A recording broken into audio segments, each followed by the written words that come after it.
મિત્રો આ વર્ષની બે મમતા સોનીની ફિલ્મો આવી છે, જેનું નામ છે લાઈફ એક સેટલમેન્ટ અને બીજી ફિલ્મનું નામ છે સમંદર. તો મિત્રો સમંદર ફિલ્મ જે છે એ જોરદાર ગેંગસ્ટર ફિલ્મ છે અને 17 મે આપણને આ ફિલ્મ જોવા મળવાની છે. અને બીજા ફિલ્મની વાત કરીએ લાઈફ એક સેટલમેન્ટની, તો સેટલમેન્ટ જે ફિલ્મ છે એ 3 મે આપણને ફિલ્મ જોવા મળવાની છે. તો મિત્રો વાત કરીએ તો મમતા સોનીની ફિલ્મો આપણને વિક્રમભાઈ ઠાકોર જોડે ઘણી બધી ફિલ્મો આપણને જોવા મળી છે. અને સાથે સાથે મિત્રો વિક્રમભાઈ ઠાકોર જ જે છે એ હિરોઈન મમતા સોનીને લાવ્યા હતા અને બીજી ફિલ્મમાં પણ જૂની ફિલ્મમાં પણ કામ કર્યું છે મમતા સોની. એવું નથી કહેતો હું કે વિક્રમભાઈ ઠાકોર ફિલ્મમાં લાવ્યા છે, પરંતુ મિત્રો વાત કરીએ તો આ બંનેની જોડી સુપરહિટ છે.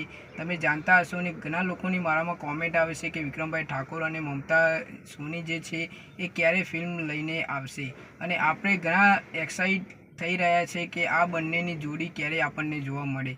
મિત્રો આપણને વાત કરીએ તો વિક્રમભાઈ ઠાકોરે એક ઇન્ટરવ્યૂમાં કહ્યું હતું કે મેં ખેડૂત એક રક્ષક જે ફિલ્મ છે એના માટે એમને કહ્યું હતું કે તમે આમાં રોલ કરજો, પરંતુ કંઈક કારણસર જે છે એ મમતા સોની એ ના પાડી દીધી આ ફિલ્મમાં. તો હવે આગળ જોઈએ મિત્રો એમની જોડી જે છે એ ફિલ્મ લઈને આવશે કે નહીં. એ તો મિત્રો તમે જાણતા હશો કે ઘણી બધી ફિલ્મો જે છે એ સાથે કરતા નથી. અત્યારે મમતા સોનીને ક્યાંય આપણને જોવા મળતા નથી વિક્રમભાઈ ઠાકોર જોડે, અને નવી નવી હિરોઈનો લાવે છે. તો ઘણા લોકોની મારામાં કોમેન્ટ પણ આવે છે કે મમતા સોની હોય તો મજા આવી જાય ફિલ્મ જોવાની.